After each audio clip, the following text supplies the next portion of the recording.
Okay, so I am Paula Daniel. I'm an Okeechobee 4-H agent, and I want to introduce Mr. Jimmy Alderman.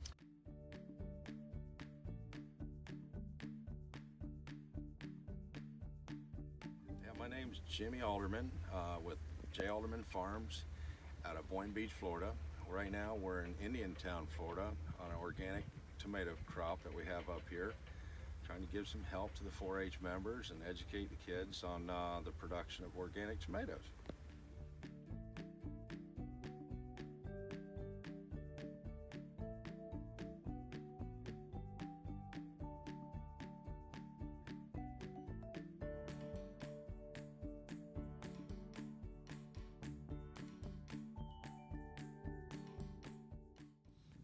Once we have our fields ready, then we come in and we broadcast our fertilizer.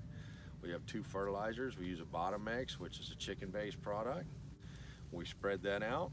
Then we come in and pull the beds with that tractor that you're going to see on this video.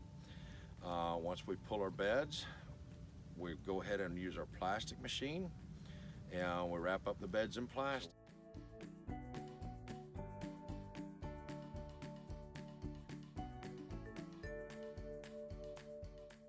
Come in with a hole punch. We punch our holes. We do get transplants. We plant tomatoes from transplants. So our transplants are grown organically at a plant house, and we'll bring those in, and we do it by hand, plant each one of these seedlings by hand. Once we get those in, we water them in, and off we go.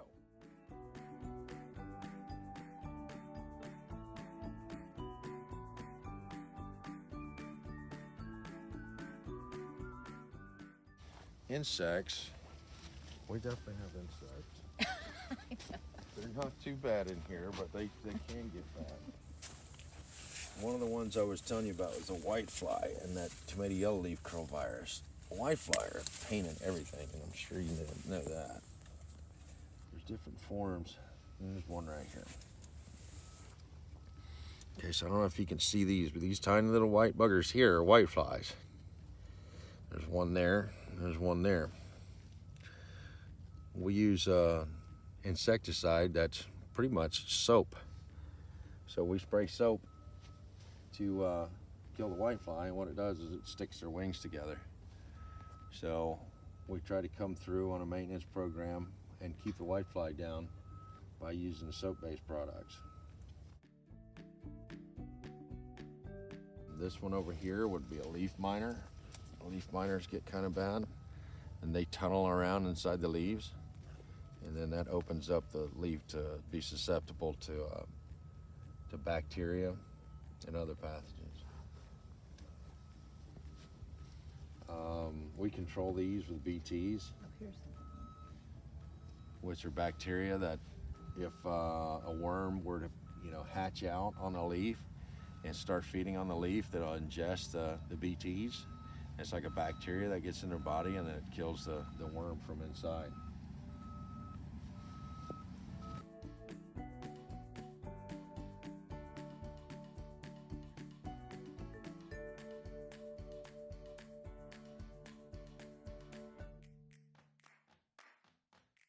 You talked about insects earlier, but one of the things I think is important is that kids, people, others that eat these products understand how you keep the organic section organic. Can you share? Yeah, so one part of the organic integrity, or there's several parts to it. So we want to make sure we have buffers on this farm. So there might be a conventional farm over there or over there, but we've got a windbreak, we've got a road, we've got a ditch, we've got another highway. So we always want to try to keep over 100 feet, for a good buffer. The main thing is having a windbreak or stuff like that. We want to make sure we notify all the municipalities, so the guys spraying the roads or doing anything to the roads are not going to overspray onto us. We make sure we keep our gates locked. We do postings saying that these are organic farms, so people know when they're coming in right away, right off the bat, that that's what that is. So if we have a new insecticide that's come out or something like that, we always have to run it through. Even though if it would be OMRI approved, we still have to run it through our auditors. But the auditors come back and do all kinds of investigations on what we're spraying, how much we're spraying, how much fertilizer we're using, make sure we're not using too much fertilizer. So we want to make sure we're following our GMPs and doing the best job that we can. We're not going to, naturally, we're not going to use something that wouldn't get used. We don't want to spend more money than we have to either. So we're going to make sure that we do our scouting and you know, don't go after and spray things if they're not there. But even though a lot of the organic production involves stopping a problem before it occurs, we know from experience and year after year doing the same thing that we're going to have problems with whiteflies like I showed you in the field already. We're going to have problems with worms, so we try to be preventative, but not overdo it.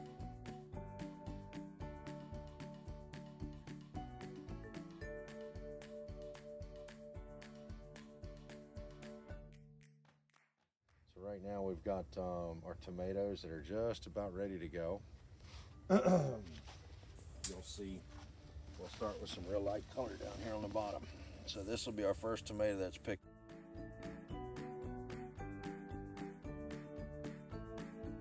Start our blooms on the bottom. So we're gonna get our crown set in here. And you kind of open this bush. This bush has got great canopy.